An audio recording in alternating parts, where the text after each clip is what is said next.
નમસ્કાર વિદ્યાર્થી મિત્રો, તમારા માટે એક સવાલ છે આજના વિડીયોમાં. વિડીયો સ્ટાર્ટ કરતા પહેલા તમારે એક સવાલનો જવાબ દેવાનો છે. વિદ્યાર્થીઓ, પર્સન્ટેજ અને પર્સન્ટાઇલ એક કે અલગ અલગ?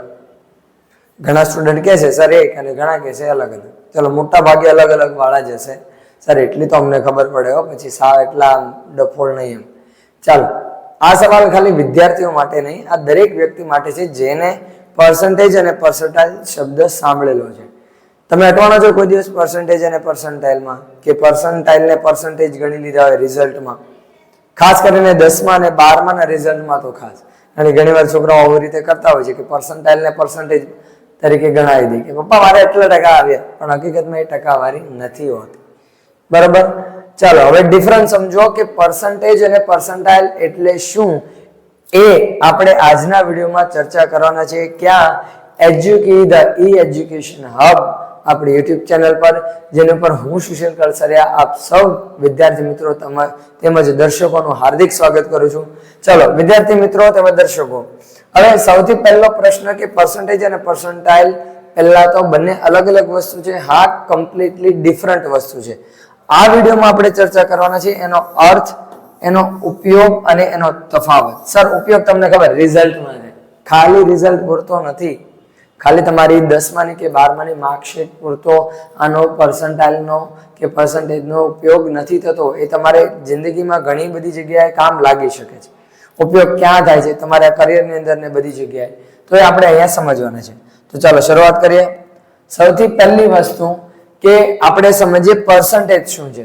પર્સન્ટેજ અને પર્સન્ટાઇલ બંને એક પ્રકારે ગણતરી છે, ગણતરી માટે વપરાય છે. પણ એ શું માપવા માટે, શેની ગણતરી કરવા માટે? તો હવે જો અહીંયા છે, કુલમાંથી તમે કેટલા સાચા જવાબ આપ્યા છે તેનું એ એક માત્ર માપ છે. મતલબ કે ફોર એક્ઝામ્પલ, તમારે 100 MCQ હતા અને 100 માંથી તમે 80 જવાબ સાચા આપ્યા, તો એ તમારી શું ગણાશે?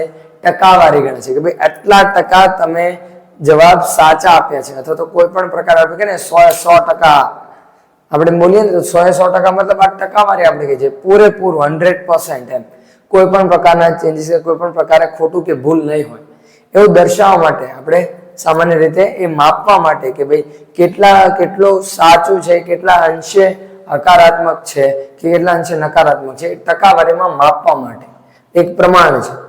બીજું, આ કેવી રીતે ગણાય એની રીત છે. હા, એની પણ રીત છે. તમારા રિઝલ્ટ પ્રમાણે આપણે અહીંયા ગણ્યું છે. બરોબર? કે સાચા જવાબોની સંખ્યા ભાગ્યા કુલ સવાલોની સંખ્યા ગુણ્યા 100. તમે વિષયની કે તમારા રિઝલ્ટની ટકાવારી કાઢતા હશો. ટોટલ ફોર એક્ઝામ્પલ માની લો કે 1000 માર્ક્સની ટોટલ એક્ઝામ થઈ, બધા વિષયો થઈને 1000 માર્ક્સના પેપર થયા. બરાબર? Total paper. હવે એમાંથી તમારે આવ્યા 500 માર્ક્સ કે 700 માર્ક્સ, તો આપણે શું થયું? સાચા જવાબોની સંખ્યા મતલબ તમારા ઓપ્ટેન માર્ક્સ કેટલા છે? 500 ભાગ્યા કુલ સવાલોની સંખ્યા, એટલે તમારા જે કુલ માર્ક્સ છે કેટલા છે? 1000 ગુણ્યા 100, એટલે તમને જે મળશે એ તમારી હશે ટકાવારી. હવે રિયલ લાઈફમાં ક્યાં વપરાય છે? જુઓ, ઉમેદવારે આપેલી પરીક્ષામાં એને કેટલા સવાલના જવાબ સાચા આપ્યા છે કે પછી કેટલા કોયડા સંપૂર્ણપણે સાચા ઉકેલ્યા. તમે સિમ્પલ ભાષામાં કેટલા પર્સન્ટેજ કે કેટલા % તમે જવાબ સાચા આપ્યા છે એવું જાણવું હોય મારે, ટકાવારીના પ્રમાણમાં એના એક માપ તરીકે દર્શાવવું હોય, ત્યારે મારે શેનો ઉપયોગ થાય છે? ટકાવારીનો ઉપયોગ થાય છે. અને ચોથું, એનું ઉદાહરણ આપણે આપેલું. જો તમે સ્કિલ ટેસ્ટમાં 80% લાવો તો તેનો મતલબ એ કે તમે 100 માંથી 80 જવાબો સાચા આપ્યા છે.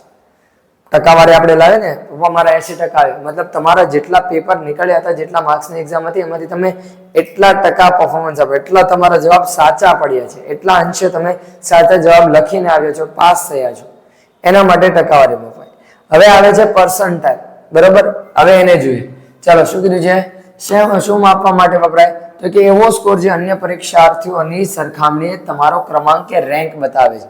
સિમ્પલ ભાષામાં કહો, 100 વિદ્યાર્થીઓએ કોઈ એક્ઝામ આપી હોય, બરાબર, અને તમારી પર્સન્ટાઇલ રેન્ક 98 હોય કે 80 હોય, 85 હોય, જે કે પણ છે, ફોર એક્ઝામ્પલ 85 છે, તો મતલબ 100 માંથી 85 વિદ્યાર્થીઓ કરતા તમે આગળ છો. 85 વિદ્યાર્થીઓ, 100 માંથી જે 85 વિદ્યાર્થી છે, બરાબર, એ 85 વિદ્યાર્થી કરતા તમારું પરફોર્મન્સ સારું છે એ માપવા માટે આપણે પર્સન્ટાઇલનો ઉપયોગ કરીએ છીએ. હવે આ ગણાય કેવી રીતે? તમારા માર્ક કરતા ઓછા માર્ક હોય એના ભાગ્યા કુલ પરીક્ષાર્થી એના ગુણ્યા 100. મતલબ કે સિમ્પલ ભાષામાં કે તમારા માર્ક્સ આવ્યા છે માની લો 80, બરાબર. ચાલો આપણે એક આંકડો સરળ પડે એટલે 81, અને તમારથી ઓછા માર્ક્સ કોઈને છે 80, બરાબર. તો આ 80 તમારા જે માર્ક્સ આવ્યા એના ભાગ્યા કુલ પરીક્ષાર્થી કેટલા લોકો એક્ઝામ આપી હતી 100 ગુણ્યા 100. તો તમે કેટલા ટકા તમારી કરતા તમે 80% વિદ્યાર્થીઓ કરતા આગળ છો. થયું ને 81મો નંબર તમારો એમ. એટલે તમારો રેન્ક દર્શાવવા માટે અહીંયા ખાસ કરીને ઉપયોગ કરવામાં આવે છે કે તમે ભાઈ લેવલ કયું છે તમારું. આપણે કહે ને લેવલ આપના, તો બસ આ તમારું લેવલ માપવા માટે. ચાલો, કરિયરમાં ક્યાં કામ લાગે છે, કઈ જગ્યાએ આ વપરાય છે, હવે સમજો કે ખાસ કરીને સ્પર્ધાત્મક પરીક્ષાઓમાં તેનાથી અન્ય પરીક્ષાર્થીઓની સરખામણીએ ઉમેદવારનું પ્રદર્શન જાણી શકાતું હોવાથી ઉમેદવારનું રેન્કિંગ આ રીતે થાય. મેરિટમાં પણ વપાય છે, બરાબર. મેરિટ માટે પણ કે ભાઈ તમારો કેટલામો ક્રમ છે, આટલા વિદ્યાર્થીઓમાંથી તમારો કેટલામો ક્રમ છે, કેટલા વિદ્યાર્થીઓ કરતા તમે બેટર છો, આ બધું પર્સન્ટાઇલ દ્વારા માપી શકાય. હવે ઉદાહરણ આપેલ છે 75% નો મતલબ એ કે 75% જેટલા અન્ય ઉમેદવારો કરતા તમે વધારે સારા રહ્યા, બરાબર. મેં હમણાં જ કીધું ને 100 વિદ્યાર્થીઓએ એક્ઝામ આપેલી, એમાંથી માની લો કે તમારે આવ્યા પર્સન્ટાઇલ 75, તો 100 વિદ્યાર્થીઓએ એક્ઝામ આપી છે, એમાંથી 75% વિદ્યાર્થીઓ કરતા તમે આગળ છો, એની કરતા સારું પરફોર્મન્સ છે તમારું, એના માટે પર્સન્ટાઇલ વપાય છે. અને એની વચ્ચે આવે છે ડિફરન્સ. બંને વચ્ચે ફરક શું છે, શું જોવાય છે, ઉપયોગિતા ક્યાં વધારે થાય છે, આ બધી વસ્તુ. પહેલું છે શું જોવાય છે, તો કે પર્સન્ટેજ વ્યક્તિગત સિદ્ધિ પર ધ્યાન આપે છે, જ્યારે પર્સન્ટાઇલ ઉમેદવારનું અન્ય પરીક્ષાર્થીઓની સરખામણીએ પ્રદર્શન જોઈએ.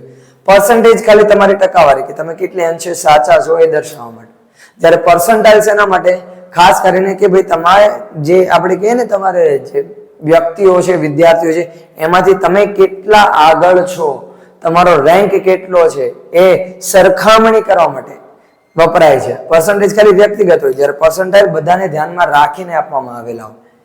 પછી આવે છે એનો સંદર્ભ, એટલે કે સામાન્ય રીતે આપણે જોઈએ, બરાબર, તો ટકાવારી કે પર્સન્ટેજ એ વ્યક્તિગત ગુણાંક છે. વ્યક્તિગત ગુણાંક એટલે મારા પૂરતો સીમિત હોય, એનાથી બીજા કોઈને અસર એટલી બધી પડશે નહીં. જ્યારે પર્સન્ટાઇલ એ વધારે મોટા ગુણાંક સમૂહનો ભાગ છે. જ્યારે પર્સન્ટાઇલ એ શું છે, એના આધારે ક્રમ આખો બદલાય છે કે મારા 75 છે તો ભાઈ હું 75% વિદ્યાર્થીઓ કરતા આગળ છું, કોઈના 80 છે તો 80% આપણી કરતા આગળ છે, બરાબર, એનો રેન્ક અપ છે. અને લાસ્ટ આવે છે એની ઉપયોગિતા. મૂળભૂત ચોકસાઈ બતાવવા માટે પર્સન્ટેજ ઉપયોગી છે, જ્યારે અન્યની સરખામણીએ ઉમેદવારની ક્ષમતા બતાવવા માટે કે પછી એક સમૂહમાં વિદ્યાર્થીનો રેન્ક બતાવવા માટે પર્સન્ટાઇલનો ઉપયોગ થાય. મારું તાકાત કે સિમ્પલ ભાષામાં કહું તો મારે કેટલું રિઝલ્ટ, મારી મહેનત મારે દર્શાવવી હોય, બરાબર, ટકાવારીના પ્રમાણમાં એક માપમાં, તો એના માટે પર્સન્ટેજ વપરાય છે. પણ જ્યારે હું કેટલા લોકો કરતા આગળ છું, કેટલા લોકો કરતા સારો છું ગુણવત્તામાં કે પછી મારી આવડતમાં કે મારી સ્કિલમાં કે મારા પેપરની અંદર, મારા રિઝલ્ટની અંદર, તો એના માટે વપરાય છે પર્સન્ટાઇલ.